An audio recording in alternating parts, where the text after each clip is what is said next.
வணக்கம். அனைவருக்கும் ஒரு அறிவிப்பு.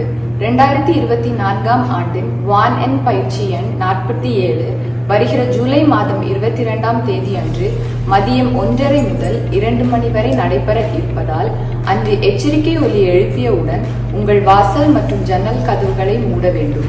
தானியங்கி கருவிகள் மற்றும் விளக்குகளை அணைக்க வேண்டும். ஒருவேளை நீங்கள் வாகனத்தில் சென்று கொண்டிருந்தால் அதை நிறுத்திவிட்டு அருகில் உள்ள விமான தாக்குதல் பாதுகாப்பு முகாம்களுக்கு செல்ல வேண்டும். காவல்துறை மற்றும் பொதுமக்கள் பாதுகாப்பு துறை சார்ந்த இந்த அறிவிப்பை அனைவரும் பின்பற்ற வேண்டும். தவறும் பட்சத்தில் ஆர்டிகிள் 25 சிவில் பாதுகாப்பு சட்டத்தின் கீழ் 30,000 NTD முதல் 1,50,000 NTD வரை அபராதம் விதிக்கப்படும். ஆகவே அனைவரும் ஒன்றாக இந்த பயிற்சிக்கு ஒத்துழைப்பு தந்து உதவுங்கள். இது மியாலிய அரசின் அன்பு வேண்டுகோள். நன்றி.